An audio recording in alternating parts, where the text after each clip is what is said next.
I'm going to be showing you how to tie rigs, the rigs that I use. So you're going to need a mushroom sinker or sinker of your choice. I usually use a 30-gram mushroom sinker.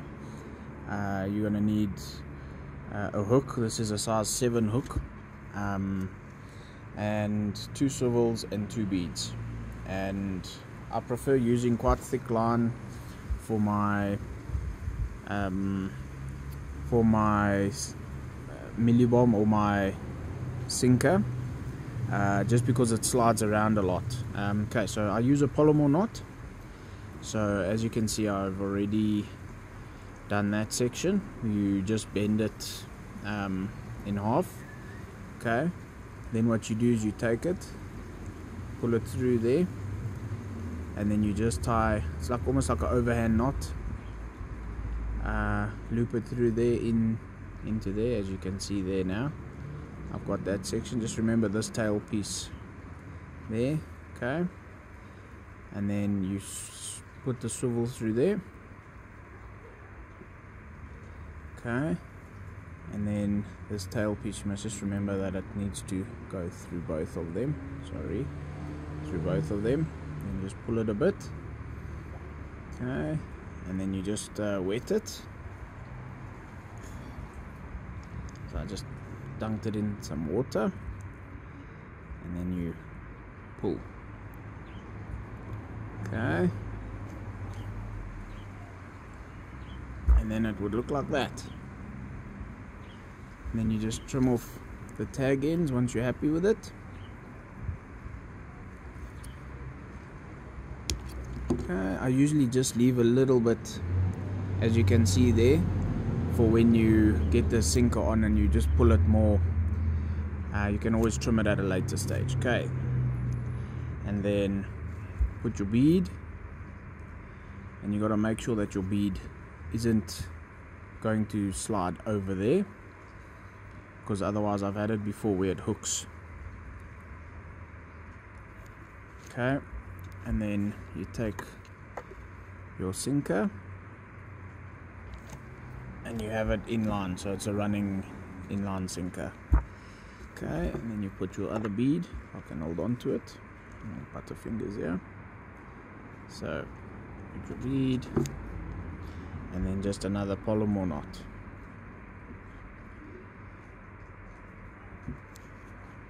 I prefer doing this before I go fishing, and also depends where I go. Usually at the Vaal, if I've fished there before and there's a lot of snags, I don't use 2 hooks. I generally don't use 2 hooks. It just depends on the venue. If it's a new venue, I like trying out different things. So 2 hooks is usually good, just to see which hook or which bait the fishers prefer. Okay,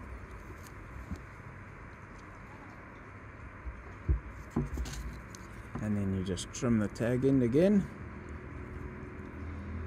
So like I said, just a little bit there. Okay, and there we go. And just pull each tag end a little bit more and more if you really want this. Obviously this is a very thick line, so it slides freely. You want it to slide freely. I'll show you that later. Okay, and then this one, so what I do is I measure it 1 full revolution. Okay, and then I trim it at the end there. Okay, and then we get to the knotless knot. So you'll see this is a wide gap hook.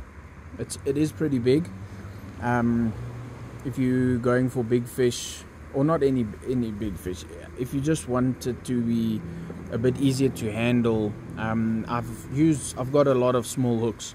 I don't like the small hooks. It's just harder to roll on my dough and whatnot, so I prefer this one because I can work better with it. But obviously it just goes, everyone's got their own thing.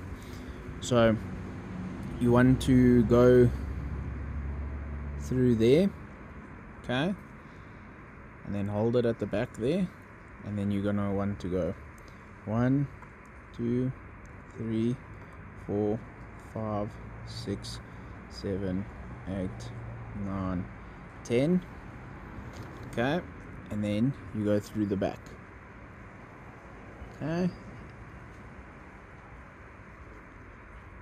and then again you just wet it. And I do suggest that you get one of these. It makes life a lot easier. That way you don't hook yourself. Then you just hold it, pull it, and there you go. The hook link that I am using is actually from Sensation Pro series. It's the competition hook line. It's 0.28. It's high strength, resistance, tangles, 5.5 kgs. I've caught a 6 kg carp on this one before, not so long ago at the Vaal River, and I must say it actually held up quite decently. Also, if you don't abuse the fish, it really does make life a bit easier. If you let it fight the reel, then you have more success of actually landing the fish, because the fish is free to swim up and down.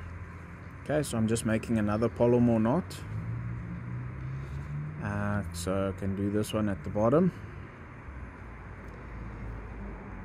And like I said, usually I only use the one hook at the bottom. It's just also a lot safer for the fish, but I have found a new thing that I've got that does work better